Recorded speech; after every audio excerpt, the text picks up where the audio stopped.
환갑 잔치상이 차려진 거실. 손님 30여 명이 모인 자리였습니다. 만삭의 며느리가 국그릇을 나르다 휘청거렸습니다. 시어머니가 자리에서 벌떡 일어나 소리쳤습니다. 아이고, 이 쓸모없는 게. 손을 번쩍 들어 올렸습니다. 손님들이 숨을 죽였습니다. 휴대폰을 꺼내드는 사람도 있었습니다. 아무도 말리지 않았습니다. 시어머니 옆에 앉아있던 시누이가 킥킥 웃음을 참았습니다. 구석 말석에 앉아있던 헌 점퍼 차림의 노인이 천천히 일어섰습니다. 시골에서 트럭 타고 올라온 며느리 친정아버지였습니다. 손님들은 그를 거들떠보지도 않았습니다. 그런데 그 노인이 잔치상을 양손으로 잡았습니다. 그리고 단숨에 뒤엎어버렸습니다. 사연 시작하기 전에 구독, 좋아요 부탁드립니다. 어디서 듣고 계신지 댓글도 남겨주세요. 그럼 오늘의 사연 시작합니다. 시어머니가 벌벌 떨며 뒤로 물러섰습니다. 그때 대문 밖에서 검은 승용차 세대가 멈춰 섰습니다. 정복 차림의 군인들이 뛰어들어오며 외쳤습니다. 대장님, 괜찮으십니까? 시골 농부인 줄 알았던 그 노인. 대한민국 육군 사성 장군이었습니다. 시어머니의 다리가 풀렸습니다. 새벽 4시 50분 서울 외곽 단독주택 주방에 불이 켜졌습니다. 이수연이 부은 발목을 질질 끌며 냉장고 문을 열었습니다. 만삭의 배가 냉장고 문에 스칠 듯 가까웠고 수연은 한 손으로 배를 감싸며 천천히 몸을 숙였습니다. 갈비는 어디 뒀더라. 수연이 냉동실 깊숙이 손을 넣어 갈비팩을 꺼냈습니다. 차가운 냉기가 손끝을 타고 올라왔지만 수연은 아랑곳하지 않고 팩을 싱크대 위에 올렸습니다. 식탁 위에는 시어머니가 적어놓은 메모지가 놓여 있었습니다. 갈비찜 50인분, 잡채 50인분, 전 5종류각 50인분. 수연이 메모지를 들어 올리며 입술을 깨물었습니다. 오늘은 시어머니 김말순의 환갑 잔치날이었습니다. 수연은 메모지를 내려놓고 도마 위에 고기를 올렸습니다. 칼을 드는 순간 블라우스 소매가 살짝 거쳤습니다. 손목에 누렇게 든 멍이 드러났고 수연은 재빨리 소매를 내렸습니다. 지난주 일이 떠올랐습니다. 시어머니가 국을 한 숟갈 떠서 맛보더니 얼굴을 찌푸렸습니다. 이게 국이야, 소금물이야. 시어머니가 국자를 휘둘렀고 국자가 수연의 손목을 내리쳤습니다. 수연은 비명을 삼키며 손목을 감쌌고 시어머니는 못 본 척 거실로 나갔습니다. 수연이 고개를 저으며 기억을 털어냈습니다. 칼질 소리가 새벽 주방에 규칙적으로 울렸습니다. 새벽 6시 계단에서 발소리가 들렸습니다. 시누이 김말자가 잠옷바람으로 주방에 나타났습니다. 말자가 하품을 하며 수연이 손질하는 고기를 내려다봤습니다. 아직도 갈비 안 삶았어? 지금 손질하고 있어요, 형님. 형님은 무슨. 가정부도 너보단 빠르겠다. 말자가 혀를 차며 냉장고를 열었습니다.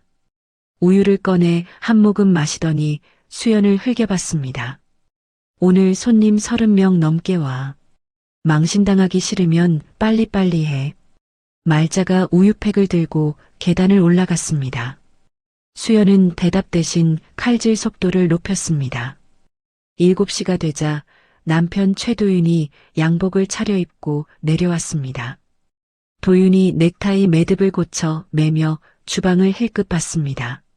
수연이 손을 멈추고 도윤을 바라봤습니다. 오늘 좀 도와줄 수 없어? 오늘 중요한 거래처 미팅 있어. 엄마 생신인데 알아서 잘해봐.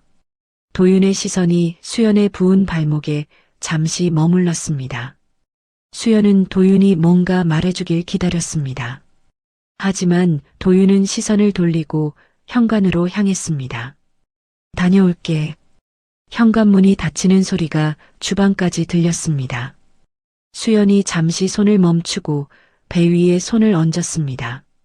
뱃속 아이가 발로 찼고 수연은 배를 쓰다듬으며 낮게 속삭였습니다. 조금만 참아. 엄마가 힘내볼게. 아침 8시 시어머니 김말순이 실크 가운을 걸치고 주방에 나타났습니다. 말순이 채반 위에 놓인 전을 하나 집어 입에 넣었습니다. 씹던 말순의 얼굴이 일그러졌습니다. 맛이 왜 이래? 기름이 덜 달았잖아. 죄송해요, 어머니. 다시 할게요. 다시 하긴 뭘 다시 해. 이것도 못하면서 뭘 할 수 있어. 말순이 채반을 밀었습니다. 전이 바닥에 쏟아졌고 수연은 무릎을 꿇으며 전을 주었습니다. 만삭의 배 때문에 몸을 숙이기가 쉽지 않았습니다. 수연이 한 손으로 배를 받치며 힘겹게 전을 집었습니다. 말순이 그 모습을 내려다보며 중얼거렸습니다. 느려 터져서 원. 손님들 오기 전에 끝내기나 해. 말순이 거실로 나갔습니다. 수연은 바닥에 앉은 채 떨어진 전을 바라봤습니다. 손이 떨렸지만 수연은 입술을 깨물며 다시 일어섰습니다. 오른손이 무의식적으로 왼쪽 손목을 감싸쥐었습니다. 창밖으로 아침 햇살이 들어왔지만 주방 안은 여전히 차갑게 느껴졌습니다. 잠깐 인사 한번 드릴게요. 이 채널은 꾸준히 사연을 전하는 곳입니다. 구독으로 곁에 남아주시면 큰 힘이 됩니다. 오전 10시 수연이 갈비찜 냄비 뚜껑을 열었습니다. 고기 익는 냄새가 주방에 퍼졌고 수연은 국자로 양념을 끼얹으며 간을 맞췄습니다. 거실에서 시어머니와 시누이의 웃음소리가 들려왔습니다. 친정이 변변찮으니까 저렇게 부려먹어도 아무 소리 못하지. 그러니까요, 엄마. 시골 농부 딸이 뭘 알겠어요. 수연의 손이 멈췄습니다. 국자를 쥔 손에 힘이 들어갔다가 천천히 풀렸습니다. 수연은 입술을 깨물며 다시 냄비를 저었습니다. 그때 거실에서 시어머니의 전화 통화 소리가 들렸습니다. 언니, 그 돈 다음 주까지만 기다려. 이자까지 쳐서 줄게. 수연은 고개를 돌려 거실 쪽을 봤습니다. 시어머니가 전화를 끊으며 인상을 썼습니다. 수연은 시어머니의 수상한 돈 거래를 여러 번 목격했지만 매번 모른 척했습니다. 내 일이 아니다. 그렇게 생각하며 넘겼습니다. 수연이 다시 냄비 앞으로 돌아섰을 때 결혼 첫날이 떠올랐습니다. 시어머니가 혼수 목록을 훑으며 코웃음을 쳤습니다. 달랑 이거야? 친정아버지가 시골 농부라더니 딱 그 수준이네. 수연은 아무 말도 하지 못했습니다. 옆에 선 도윤도 침묵했습니다. 그날 수연은 처음으로 이 집에서 자신이 어떤 존재인지 깨달았습니다. 2년 전 일도 떠올랐습니다. 수연은 종합병원 응급실 수간호사였습니다. 밤낮 없이 환자를 돌보며 보람을 느꼈습니다. 그런데 시어머니가 불쑥 찾아왔습니다. 임신 준비하려면 일 그만둬야지. 우리 집 며느리가 무슨 간호사야. 어머니, 저는 이 일이 좋아요. 조금만 더 하면 안 될까요? 안 돼. 당장 그만둬. 수연은 도윤을 바라봤습니다. 도윤은 고개를 숙인 채 아무 말도 하지 않았습니다. 결국 수연은 사직서를 냈습니다. 병원을 나서며 수연은 눈물을 삼켰습니다. 냄비가 끓어오르는 소리에 수연이 정신을 차렸습니다. 수연은 고개를 저으며 불을 줄였습니다. 오전 11시 수연이 무거운 냄비를 들고 식탁으로 옮겼습니다. 발목이 욱신거렸고 수연은 휘청거렸습니다. 시누이 말자가 그 모습을 보며 손가락질했습니다. 야, 조심해. 음식 쏟으면 네가 책임질 거야? 네, 형님. 조심할게요. 수연이 냄비를 내려놓으며 블라우스 소매가 거쳤습니다. 손목에 멍이 드러났고 말자의 시선이 그곳에 머물렀습니다. 수연은 재빨리 소매를 내렸습니다. 말자는 본 척도 하지 않고 거실로 돌아갔습니다. 어휴, 꼴 보기 싫어. 수연은 아무 말 없이 다시 주방으로 향했습니다. 싱크대 옆에 놓인 휴대폰 화면이 켜졌습니다. 부재중 전화 3통, 발신자는 아빠였습니다. 수연은 휴대폰을 집어들었다가 다시 내려놓았습니다. 화면을 뒤집어 놓고 등을 돌렸습니다. 오후 1시 시어머니가 주방으로 들어왔습니다. 말순이 전을 하나 집어먹으며 물었습니다. 친정 아버지 온다며? 창피하게 트럭 타고 오는 거 아니겠지? 그냥 시골에서 농사 지으시는 분이에요, 어머니. 그래, 시골 농부지. 그러니까 우리 집안에서 이렇게 굴려도 할 말이 없는 거고. 말순이 킥킥 웃으며 거실로 나갔습니다. 수연은 뜨거운 프라이팬 위로 기름이 튀는 것을 바라봤습니다. 기름이 손등에 튀었지만 수연은 피하지 않았습니다.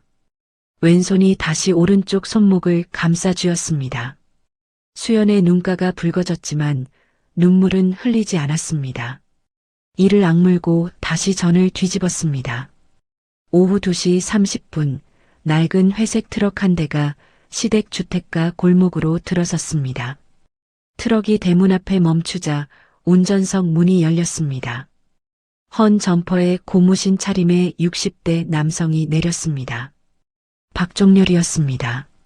종렬이 허리를 펴며 주택을 올려다봤습니다. 잠시 눈빛이 매섭게 빛났다가 이내 온화한 미소로 바뀌었습니다. 종렬이 트럭 짐칸으로 가서 사과 박스와 채소 보따리를 꺼냈습니다. 우리 딸내미 얼굴 좀 봐야겠다. 종렬이 혼잣말을 하며 대문 쪽으로 걸어갔습니다. 그때 2층 창문에서 신우이 말자가 내려다봤습니다. 말자가 눈을 가늘게 뜨며 트럭을 훑어봤습니다. 엄마, 저것 좀 봐요. 말자가 거실로 뛰어내려가며 킥킥거렸습니다. 사돈 어른이 진짜 트럭 타고 왔어요. 창피해서 원. 시어머니 김말순이 거울 앞에서 귀걸이를 만지작거리다 인상을 썼습니다. 그러게 말이야. 손님들 오기 전에 얼른 보내야겠네. 말순이 오른쪽 손목에 금색 팔찌를 매만지며 현관으로 나갔습니다. 대문이 열리고 말순이 종렬을 맞이했습니다. 말순의 얼굴에 미소가 번졌지만 눈에는 경멸이 서려 있었습니다. 아이고, 사돈어른. 연락을 미리 주셔야지요. 종렬이 투박한 사투리로 대답했습니다. 딸내미 얼굴 좀 볼라고 왔심더. 뭐 좀 가져왔는데 받아주이소. 종렬이 사과 박스와 보따리를 내밀었습니다. 말순이 못마땅한 표정으로 받아들며 말자를 불렀습니다. 말자야, 이것 좀 안에 갖다 놔. 말자가 코웃음을 치며 짐을 받았습니다. 종렬을 스쳐 지나가며 작은 소리로 중얼거렸습니다. 시골 냄새 나네. 종렬의 귀에 그 말이 들렸지만 종렬은 미소를 지운 채 아무 말도 하지 않았습니다. 그때 현관문이 열리며 수연이 나왔습니다. 수연이 아버지를 보자 눈이 커졌습니다. 눈가가 금세 붉어졌고 목소리가 떨렸습니다. 아빠, 왜 갑자기? 수연이 말을 잇지 못하고 입술을 깨물었습니다. 종렬이 딸에게 다가가 안아주려다 말순의 시선을 느꼈습니다. 종렬은 대신 수연의 손을 가볍게 잡았습니다. 몸은 괜찮나? 애긴 잘 크고? 네, 아빠. 괜찮아요. 수연이 고개를 끄덕이며 눈물을 삼켰습니다. 종렬의 눈이 딸의 얼굴을 훑쳤습니다. 수연의 얼굴은 많이 야위어 있었고 눈 밑에는 그늘이 짙었습니다. 종렬의 손에 힘이 들어갔다가 천천히 풀렸습니다. 말순이 두 사람 사이로 끼어들었습니다. 사돈어른 마당에서 얘기하시죠. 아는 손님 맞을 준비 중이라서요. 종렬이 말순을 바라봤습니다. 말순은 노골적으로 집 안출입을 막고 있었습니다. 종렬의 눈이 가늘어졌지만 곧 미소를 지었습니다. 그라제, 딸 얼굴만 보면 되니까. 종렬이 마당 한편에 놓인 평상 쪽으로 걸어갔습니다. 수연이 아버지를 따라가려는데 신우이 말자가 불렀습니다. 옳게 언니, 설거지 아직이야. 손님들 오기 전에 그릇 닦아놔야지. 수연이 아버지를 돌아봤습니다. 종렬이 고개를 끄덕이며 괜찮다는 듯 손짓했습니다. 수연은 입술을 깨물며 주방으로 돌아갔습니다. 종렬이 평상에 앉아 수연이 사라진 현관을 바라봤습니다. 왼손 엄지가 약지에 낀 은색 반지를 만지작거렸습니다. 종렬의 눈빛이 차갑게 가라앉았습니다. 오후 3시 종렬이 평상에 앉아 주방 창문 쪽을 바라봤습니다. 창문 너머로 수연이 그릇을 닦는 모습이 보였습니다. 수연이 무거운 냄비를 들다가 허리를 펴지 못하고 휘청거렸습니다. 종렬이 자리에서 벌떡 일어나려는 순간 시어머니 말순이 옆에 와 앉았습니다. 사돈어른, 시골 사과 농사 요즘 잘 되세요? 종렬이 천천히 다시 앉으며 대답했습니다. 뭐 그럭저럭이죠. 말순이 오른쪽 손목에 금색 팔찌를 만지작거리며 종렬을 훑어봤습니다. 헌 점퍼, 낡은 고무신, 거친 손. 말순의 입꼬리가 올라갔습니다.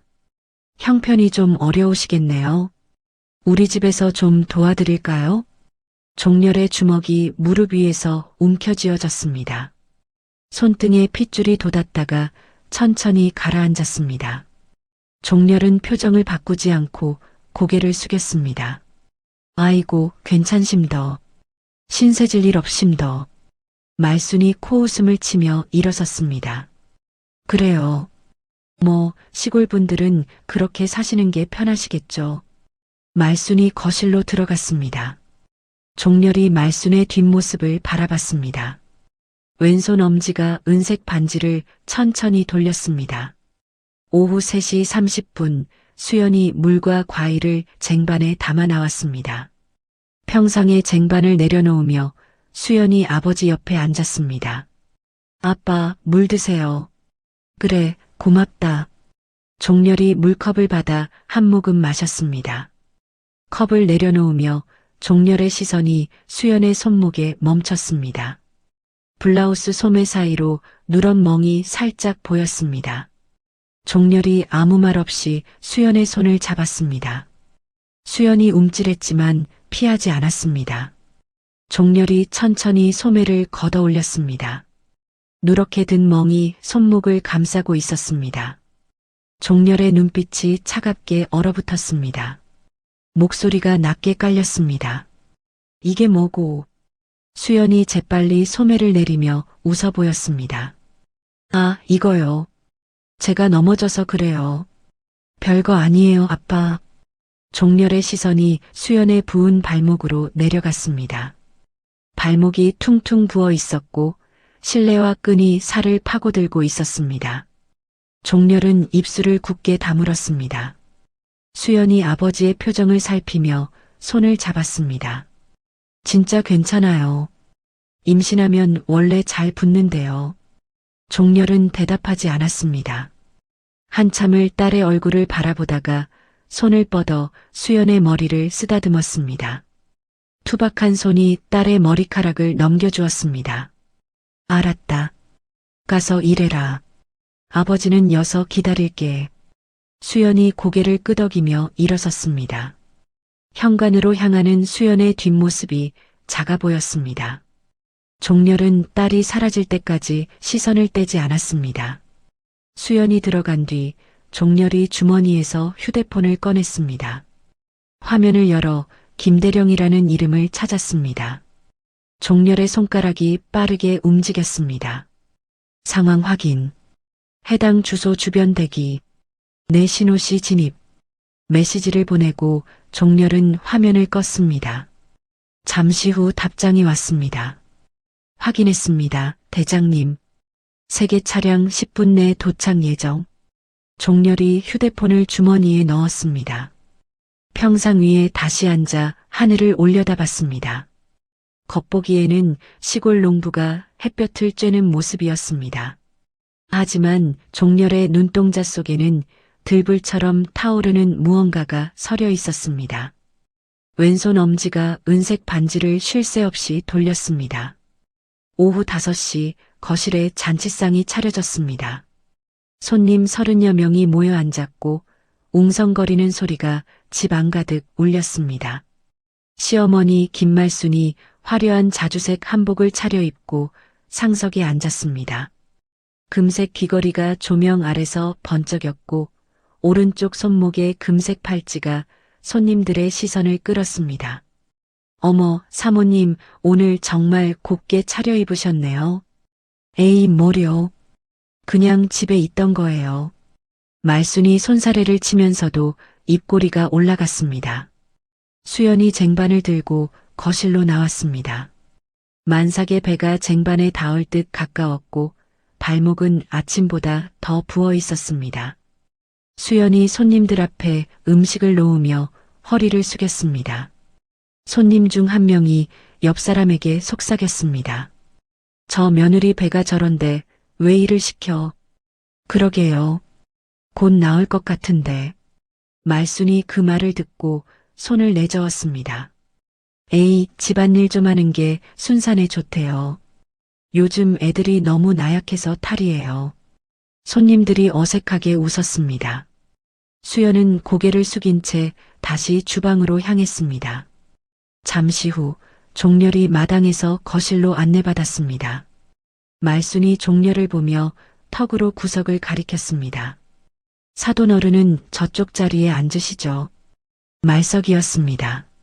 신발장 옆 현관과 가장 가까운 구석 자리였습니다. 종렬은 아무 말 없이 그 자리로 걸어갔습니다. 시누이 말자가 남편에게 속삭이며 킥킥거렸습니다. 원래 시골 어르신들은 저기가 편하시대. 말자의 남편이 민망한 듯 헛기침을 했습니다. 종렬의 귀에 그 말이 들렸지만 종렬은 표정을 바꾸지 않았습니다. 왼손 엄지만 은색 반지를 천천히 돌렸습니다. 잔치가 무르익었습니다. 술잔이 오가고 웃음소리가 커졌습니다. 수연이 국그릇을 쟁반에 담아 거실로 나왔습니다. 손님들 사이를 지나며 국을 나눠주는데 발이 무언가에 걸렸습니다. 수연이 휘청거렸고 국물이 쟁반 위에서 출렁였습니다. 말순이 버럭 소리쳤습니다. 아이고, 이 쓸모없는 게. 말순이 자리에서 벌떡 일어나 수연에게 다가갔습니다. 손님들의 시선이 일제히 쏠렸습니다. 말순이 손을 번쩍 들어 올렸습니다. 수연이 움찔하며 눈을 감았습니다. 그 순간 종렬이 자리에서 벌떡 일어났습니다. 거기까지. 종렬의 목소리가 거실을 울렸습니다.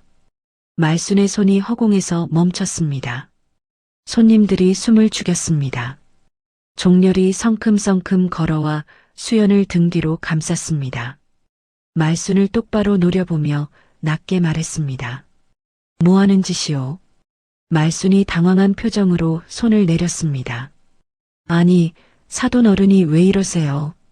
제가 우리 며느리 좀 가르치려고 한 건데. 가르쳐? 손님들 앞에서 임신한 며느리를 때리는 게 가르치는 거요? 말순의 얼굴이 붉어졌습니다. 손님들이 수군거리기 시작했습니다. 말순이 목소리를 높였습니다.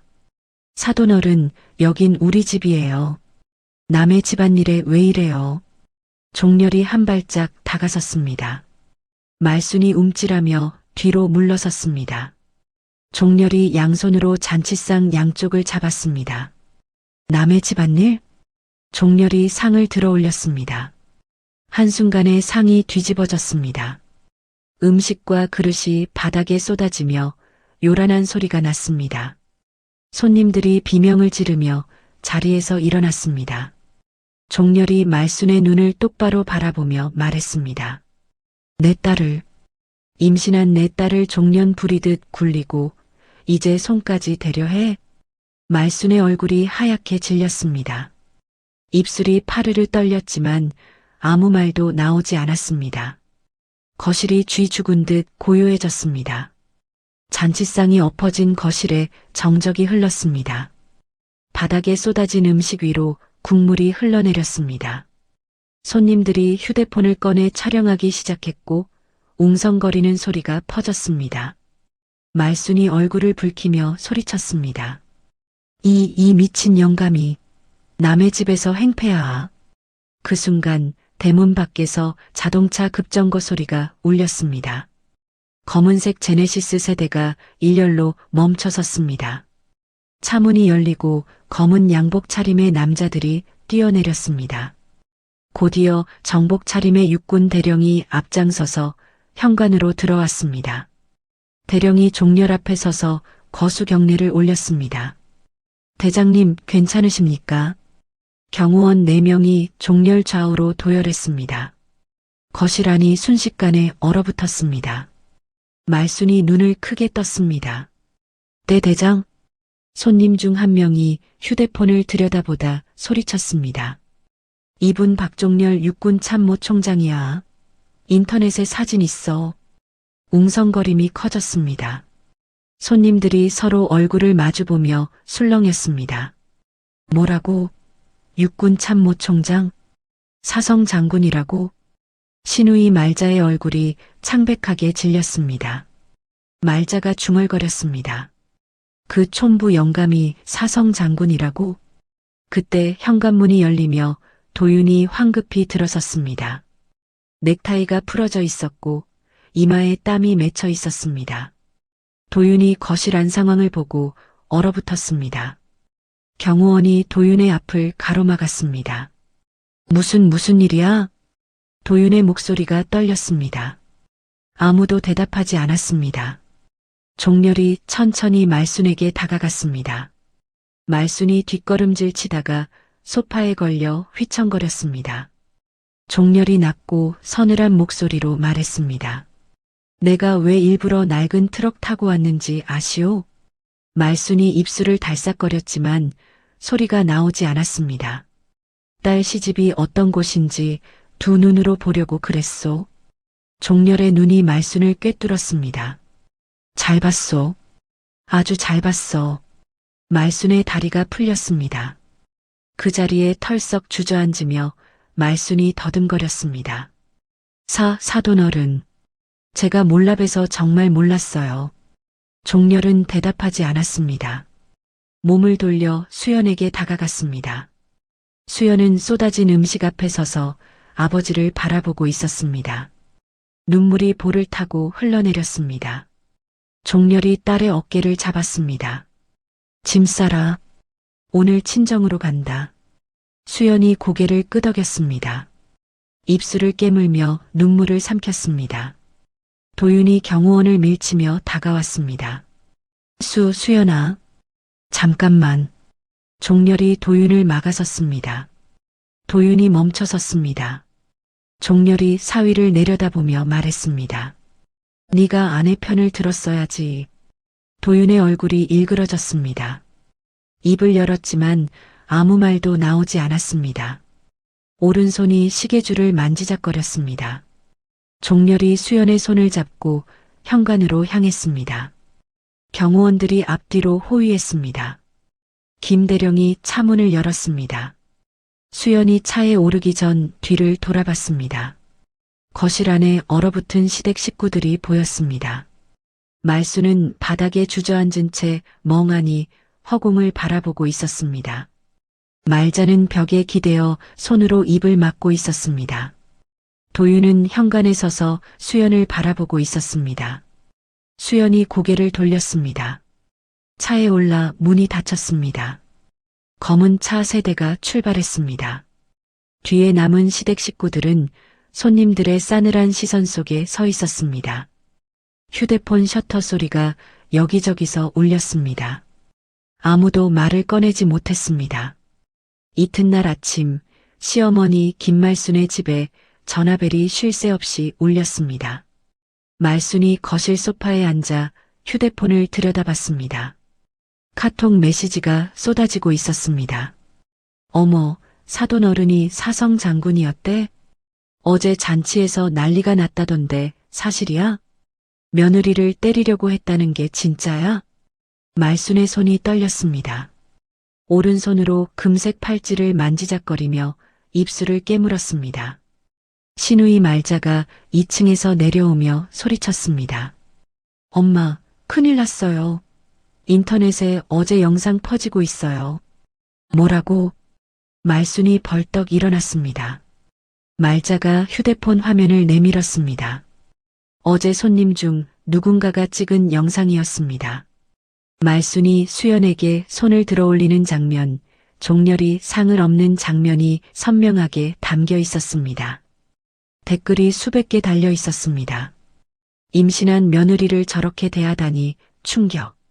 사성 장군 딸인 줄도 모르고 깝쳤네. 시어머니 인상이 딱 그 인상이다. 말순의 얼굴이 불그락푸르락 변했습니다. 이게 다 그년 때문이야. 친정이 뭔지 왜 숨긴 거야. 말순이 휴대폰을 소파에 던졌습니다. 말자가 어머니를 진정시키며 말했습니다. 엄마, 일단 해명 문자부터 돌려요. 오해가 있었다고. 말순이 고개를 끄덕이며 휴대폰을 다시 집어들었습니다. 손가락이 떨리는 것을 애써 무시하며 문자를 작성했습니다. 어제 일은 오해가 있었어요. 우리가 그렇게 대한 적 없어요. 문자를 여러 명에게 보냈습니다. 하지만 답장은 오지 않았습니다. 그날 오후 2시 초인종이 울렸습니다. 말자가 현관문을 열자 검은 양복 차림의 남자 2명이 서 있었습니다. 한 명이 신분증을 내밀었습니다. 검찰청 소속입니다. 김말순 씨 계십니까? 말자의 얼굴이 하얗게 질렸습니다. 무슨 일이세요? 몇 가지 조사에 협조해 주셔야겠습니다. 말순이 현관으로 나왔습니다. 수사관을 보자 말순의 얼굴이 굳어졌습니다. 저한테 무슨 볼 일이 있다고 검찰에서 와요? 수사관이 서류를 꺼내 펼쳤습니다. 김말순 씨, 과거 20여 건의 불법 고리대출 알선 및 원금 횡령 관련 조사에 협조해 주셔야겠습니다. 말순의 눈이 커졌습니다. 뭔 소리야? 나는 그런 거 한 적 없어. 수사관이 서류를 말순 앞에 내밀었습니다. 피해자 진술 20명분과 계좌 추적이 완료되었습니다. 내일 검찰청으로 출석해 주시기 바랍니다. 말순이 서류를 받아들었습니다. 손이 심하게 떨렸습니다. 글자가 눈에 들어오지 않았습니다. 그때 거실에서 소리가 났습니다. 말순의 남편 시아버지가 소파에서 비틀거리며 일어서고 있었습니다. 당신이 그런 짓을 했어? 시아버지의 얼굴이 창백했습니다. 가슴을 움켜쥐며 휘청거렸습니다. 여보, 말순이 달려갔지만 시아버지는 손을 내저었습니다. 내가 몰랐다. 정말 몰랐어. 시아버지가 소파에 주저앉았습니다.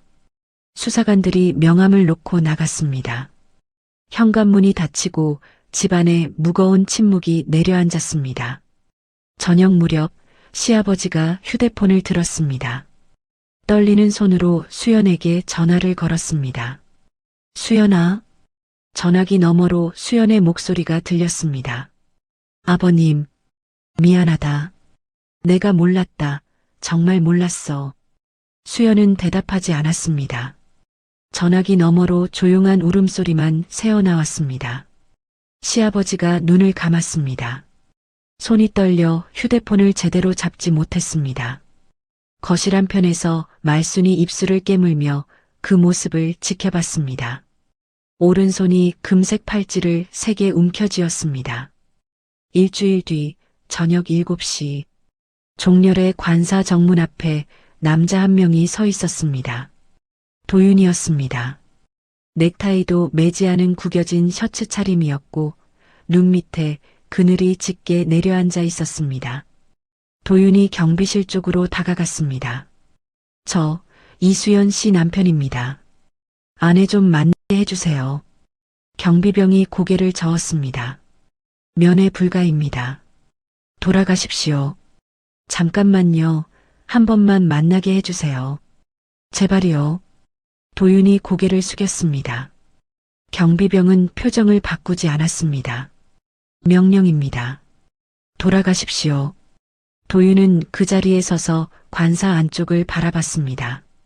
해가 지고 어둠이 내렸지만 도윤은 움직이지 않았습니다.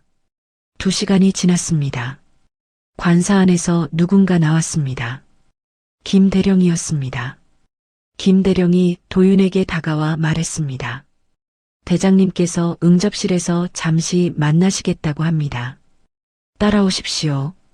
도윤이 고개를 끄덕이며 김 대령을 따라 들어갔습니다. 응접실 소파에 수연이 앉아 있었습니다. 배가 더 불러 있었고 얼굴은 일주일 전보다 나아 보였습니다.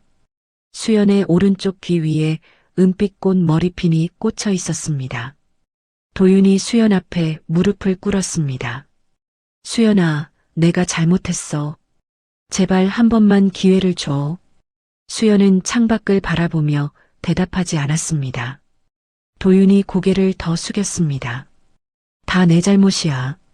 내가 널 지켜줬어야 했는데. 수연이 천천히 고개를 돌려 도윤을 바라봤습니다. 목소리가 담담했습니다. 결혼하고 3년 당신이 내 편이었던 적 있었어? 도윤의 입술이 떨렸습니다. 그게 어머니 성격을 네가 알잖아. 내가 중간에서 힘들었어. 수연의 눈빛이 서늘하게 식었습니다. 신혼 초일이 떠올랐습니다. 시어머니가 수연에게 소리를 지를 때 도윤이 한 번 아내를 감싸려 했습니다. 시어머니가 도윤을 노려보며 말했습니다. 넌 내 아들이야. 전염편 들 거야? 도윤은 고개를 숙였습니다. 그 뒤로 다시는 아내 편을 들지 않았습니다. 수연이 천천히 블라우스 소매를 걷어 올렸습니다. 손목의 멍은 아직 옅게 남아 있었습니다. 임신한 아내가 맡고 일하는 걸 보면서도 당신은 출근했어. 도윤의 얼굴이 일그러졌습니다. 고개를 떨구며 아무 말도 하지 못했습니다. 수연이 품에서 서류 봉투를 꺼냈습니다. 테이블 위에 내려놓았습니다. 이혼 합의서였습니다. 여기 서명해줘. 양육권은 내가 가져갈게. 도윤이 고개를 들었습니다. 눈가가 붉어져 있었습니다. 아이는 내 아이이기도 해. 수연의 목소리가 단호했습니다. 아버지라면 아이 엄마를 지켜줬어야지. 도윤이 입술을 깨물었습니다. 손이 떨렸습니다. 오른손이 왼쪽 손목의 시계줄을 만지작거렸습니다. 그때 응접실 문이 열렸습니다. 종렬이 들어왔습니다. 도윤을 내려다보며 낮게 말했습니다. 사위, 그만 가봐라. 우리 딸이 결정한 거다. 도윤이 천천히 일어섰습니다. 수연을 바라봤지만 수연은 창밖으로 고개를 돌렸습니다. 도윤의 손이 허공에서 멈췄다가 내려왔습니다. 도윤이 현관으로 향했습니다. 문을 열기 전 뒤를 돌아봤습니다. 수연의 뒷모습이 보였습니다. 작은 어깨가 미세하게 떨리고 있었습니다. 도윤이 문을 열고 나갔습니다. 문이 닫히는 소리가 울렸습니다. 수연이 아버지 품에 안겼습니다. 소리 없이 눈물이 흘렀습니다. 종렬이 딸의 등을 천천히 두드렸습니다. 잘했다. 이제 아빠가 다 해결할게. 수연이 고개를 끄덕였습니다. 왼손이 오른쪽 손목을 감싸쥐었습니다. 창밖으로 어둠이 짙게 내려앉았습니다. 2주 뒤 아침 뉴스 속보가 전국으로 퍼졌습니다. 앵커의 목소리가 텔레비전 화면에서 울렸습니다. 전직 사업가 부인 김말순 씨가 20여 명에게 총 8억 원 규모의 사기를 저지른 혐의로 정식 기소되었습니다. 종렬의 관사 거실에서 수연이 텔레비전을 바라봤습니다. 화면에 시어머니의 얼굴이 크게 나왔습니다. 수연은 아무 말 없이 리모컨을 내려놓았습니다. 같은 시각 수연의 전 직장 동료 민지가 휴대폰을 들고 있었습니다. 민지가 SNS에 글을 올렸습니다. 내 친구는 시댁에서 임신 중 학대당했습니다. 손목에 멍이 들도록 맞았고 만삭인데도 50인분 음식을 혼자 준비해야 했습니다. 시어머니는 내 친구 친정을 시골 농부 집안이라고 무시했습니다.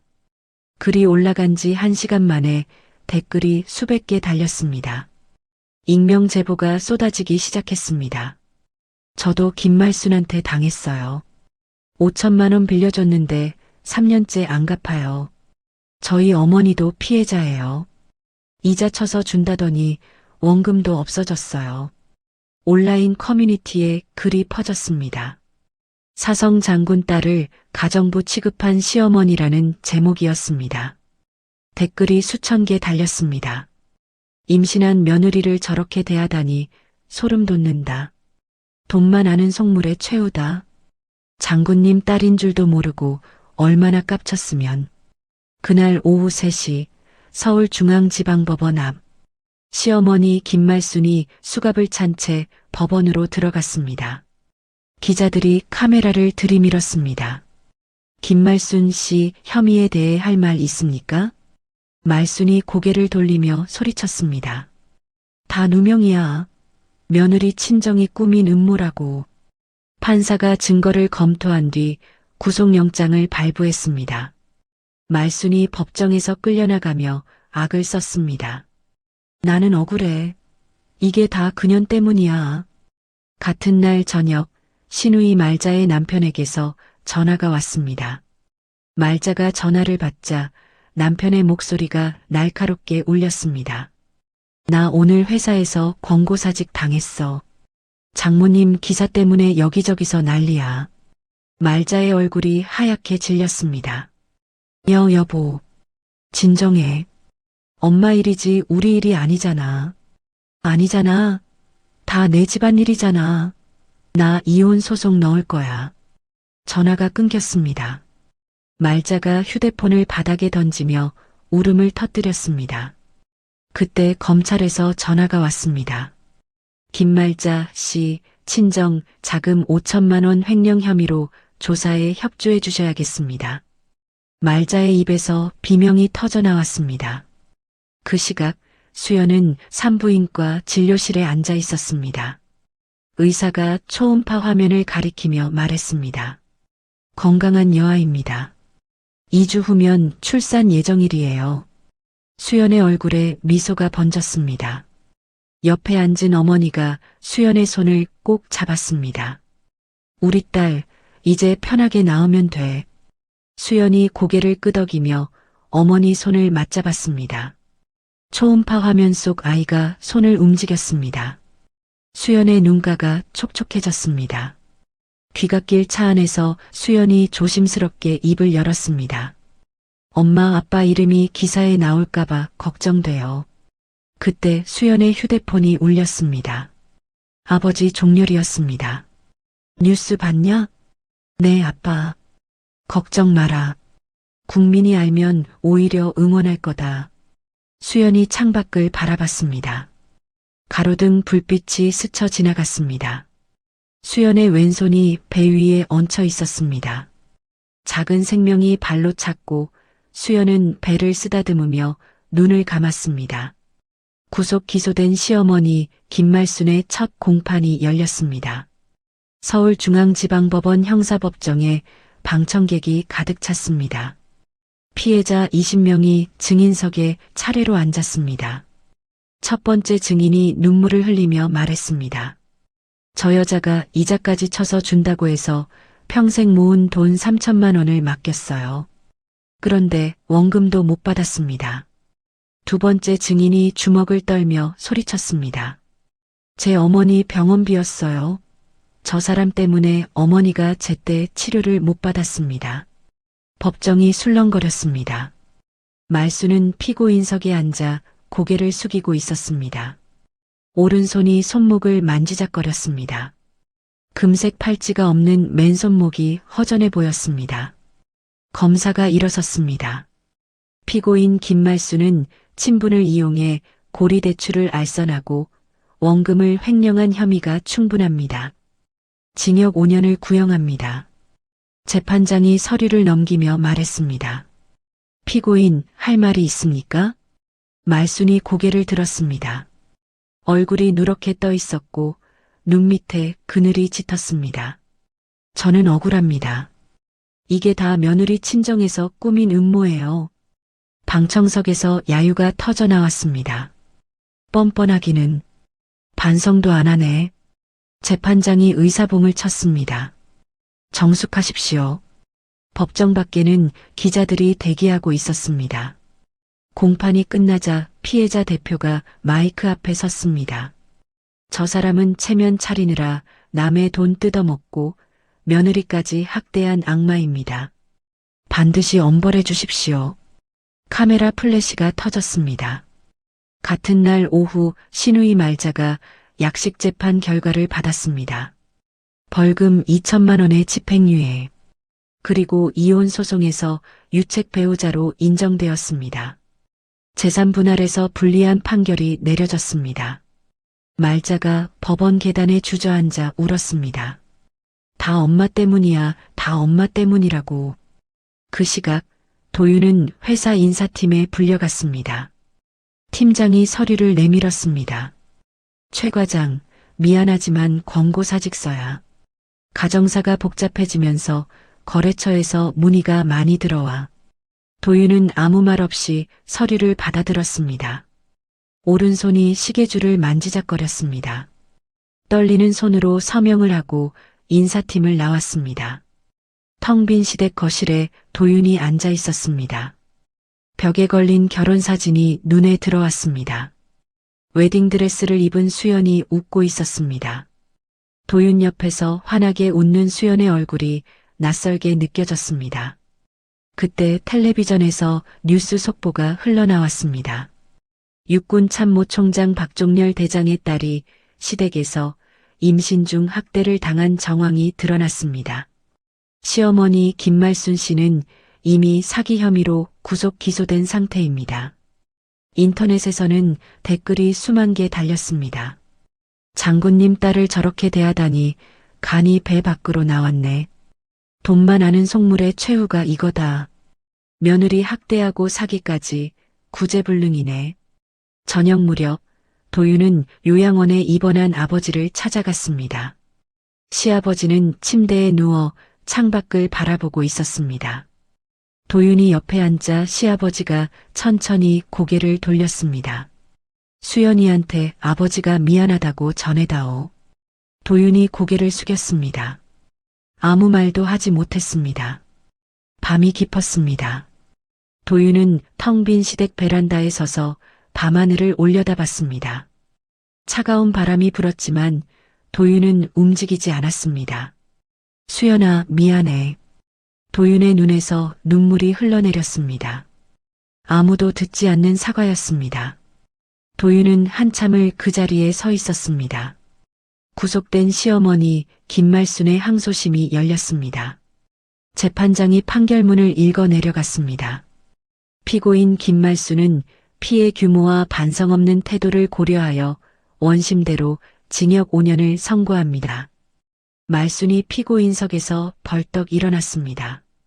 내가 뭘 잘못했다고. 이건 다 조작이야. 방청석에서 피해자들이 박수를 쳤습니다. 잘됐다. 당연한 벌이지. 교도관들이 말순의 양팔을 잡아 끌었습니다. 말순이 발버둥 치며 소리쳤습니다. 나 억울해. 이게 다 그년 때문이라고.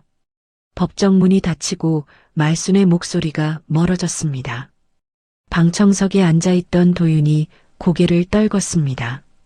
오른손이 시계줄을 3개 움켜쥐었습니다. 며칠 뒤 신우이 말자가 원룸으로 이사했습니다. 이혼이 확정되었고 재산 분할에서 거의 받은 것이 없었습니다. 말자가 좁은 방에 짐을 풀다가 휴대폰을 들었습니다. SNS에 글을 올렸습니다. 다 엄마 탓이에요. 나는 잘못한 거 없어요. 글이 올라가자마자 댓글이 쏟아졌습니다. 너도 공범이잖아. 옳게 가정부라고 부른 건 누구야? 반성은커녕 남 탓만 하네. 말자가 이를 악물며 휴대폰을 던졌습니다. 계정을 삭제해버렸습니다. 좁은 원룸에 혼자 앉아 천장을 바라봤습니다. 같은 날 도윤은 요양원을 찾았습니다. 시아버지가 침대에 누워 있었습니다. 얼굴이 더 여위어 있었습니다. 도윤이 옆에 앉아 시아버지가 손을 내밀었습니다. 수연이한테 미안하다고. 시아버지는 같은 말만 반복했습니다. 도윤이 아버지의 손을 잡았습니다. 마른 손이 떨리고 있었습니다. 그날 밤 도윤은 책상 앞에 앉았습니다. 편지지를 꺼내 펜을 들었습니다. 한참을 망설이다가 천천히 써내려갔습니다. 수연아, 내가 너무 늦었어. 아이에게 좋은 아빠는 못 되더라도 방해는 안 할게. 행복해라. 펜을 내려놓고 편지를 봉투에 넣었습니다. 그리고 양육권 포기 서류를 꺼냈습니다. 떨리는 손으로 서명을 했습니다. 이혼이 최종 확정되었습니다. 며칠 뒤 수연이 편지를 받았습니다. 관사 창가에 서서 편지를 읽었습니다. 눈물이 볼을 타고 흘러내렸습니다. 옆에 앉은 어머니가 수연의 등을 쓰다듬었습니다. 울어도 돼. 수연이 어머니 어깨에 기대어 한참을 울었습니다. 저녁 무렵 종렬이 거실로 들어왔습니다. 수연이 눈을 훔치며 일어섰습니다. 종렬이 딸 앞에 앉으며 말했습니다. 원하면 연락 끊어도 된다. 아이가 크면 아빠 얼굴 보여줄지 말지 네가 정해라. 수연이 고개를 끄덕였습니다. 지금은 저와 아이만 생각할게요. 종렬이 아무 말 없이 딸의 손을 잡아주었습니다. 수연의 왼손이 오른쪽 손목을 감싸 쥐었다가 천천히 놓았습니다. 그날 밤 텅 빈 시댁 안방에 도윤이 앉아 있었습니다. 서랍에서 초음파 사진을 꺼냈습니다. 작은 아이의 형체가 보였습니다. 도윤이 사진을 한참 들여다봤습니다. 잘 자라라. 도윤의 목소리가 떨렸습니다. 눈물이 사진 위로 떨어졌습니다. 나는 끝까지 겁쟁이였구나. 도윤이 사진을 가슴에 품고 눈을 감았습니다. 창밖으로 차가운 바람이 불었습니다. 집안은 어둡고 고요했습니다. 이른 봄 아침 대학병원 분만실 앞 복도가 분주했습니다. 종렬이 복도 의자에 앉아 두 손을 깍지 낀 채 고개를 숙이고 있었습니다. 수연의 어머니가 옆에서 종렬의 팔을 잡았습니다. 괜찮을 거예요, 여보. 종렬이 고개를 끄덕였지만 눈을 떼지 못했습니다. 분만실 문이 빨간 불이 켜져 있었습니다. 얼마나 지났을까? 분만실 문이 열리고 간호사가 나왔습니다. 보호자분, 산모와 아기 모두 건강합니다. 예쁜 여자 아기예요. 종렬이 자리에서 벌떡 일어났습니다. 수연의 어머니가 손으로 입을 막으며 눈물을 흘렸습니다. 종렬의 눈가도 붉어졌습니다. 잠시 뒤 수연이 병실로 옮겨졌습니다. 종렬 부부가 꽃다발을 들고 병실 문을 열었습니다. 수연이 침대에 누워 아이를 품에 안고 있었습니다. 작은 아이가 새근새근 잠들어 있었습니다. 수연의 어머니가 침대 옆으로 다가갔습니다. 우리 딸 고생했다. 수연이 고개를 들어 부모를 바라봤습니다. 눈가에 눈물이 맺혀 있었지만 입가에는 미소가 번졌습니다. 엄마, 아빠, 왔어요. 종렬이 조심스럽게 침대 옆에 섰습니다. 아이를 내려다보다가 손을 뻗었다가 멈췄습니다. 수연이 아이를 아버지 쪽으로 내밀었습니다. 아빠 안아보세요. 종렬이 조심스럽게 아이를 받아 안았습니다. 크고 투박한 손이 작은 아이를 감쌌습니다. 아이가 작은 손을 뻗어 종렬의 손가락을 잡았습니다. 종렬의 눈가가 붉어졌습니다. 이 녀석? 종렬의 목소리가 떨렸습니다. 왼손 약지의 은색 반지가 아이 손에 닿았습니다. 종렬이 아이를 내려다보며 입술을 깨물었습니다. 수연이 아버지를 바라보며 말했습니다. 아빠, 이 아이 덕분에 다시 살 이유가 생겼어요. 종렬이 고개를 끄덕였습니다. 아무 말도 하지 않았지만 눈물이 볼을 타고 흘러내렸습니다. 그 시각 병원 로비에 도윤이 서 있었습니다. 손에 작은 토끼 인형을 들고 있었습니다. 멀리 분만실 쪽을 바라보다가 발길을 돌렸습니다. 도윤이 안내 데스크로 다가갔습니다. 이수연 씨 병실에 이거 전해주세요. 보낸 사람은 적지 마시고요. 직원이 고개를 끄덕이며 인형을 받았습니다. 도윤이 병원 문을 나서며 뒤를 돌아봤습니다. 한참을 서 있다가 고개를 돌리고 걸어갔습니다. 한 달 뒤 수연이 전 직장 병원에 복직 면접을 봤습니다. 면접관이 수연의 이력서를 보며 말했습니다. 이수간 간호사님, 다시 오셔서 반갑습니다. 저희도 경력자가 필요했어요. 수연이 고개를 숙여 인사했습니다. 감사합니다. 열심히 하겠습니다. 수연이 병원을 나서며 하늘을 올려다봤습니다. 봄 햇살이 따뜻하게 내리쬐었습니다. 수연의 오른쪽 귀 위에 은빛꽃 머리핀이 빛났습니다. 종렬의 관사에서 소박한 백일잔치가 열렸습니다. 거실에 손님들이 모여 앉았습니다. 군 동료들과 친척들이 아이를 번갈아 안으며 축하했습니다. 장군님 외손녀라 복도 많이 받겠네요. 건강하게 잘 자라라, 이쁜이. 수연이 한복을 차려입고 아이를 안은 채 인사했습니다. 와주셔서 감사합니다. 앞으로 열심히 살겠습니다. 손님들이 박수를 쳤습니다. 잔치가 끝난 저녁, 수연이 아이를 재웠습니다. 작은 이불을 덮어주고 잠든 얼굴을 한참 바라봤습니다. 아이의 손이 이불 밖으로 나와 있었습니다. 수연이 작은 손을 이불 안으로 넣어 주었습니다. 수연이 창가로 다가갔습니다. 창밖으로 별이 떠오르고 있었습니다. 수연의 왼손이 오른쪽 손목을 감싸 쥐었다가 천천히 놓았습니다. 손목의 멍은 이미 사라진 지 오래였습니다. 수연이 나지막이 속삭였습니다. 우리 이제 잘 살자. 관사 마당에는 봄꽃이 흐드러지게 피어 있었습니다. 거실에서 종렬 부부의 웃음소리가 새어나왔습니다. 수연이 아이 곁으로 돌아가 앉았습니다. 잠든 아이의 얼굴을 바라보며 미소 지었습니다. 창밖으로 봄바람이 불어왔습니다. 꽃잎이 흩날렸습니다. 관사 안에는 따뜻한 불빛이 켜져 있었습니다. 봄볕이 내리쬐는 관사 마당에 꽃이 피었습니다.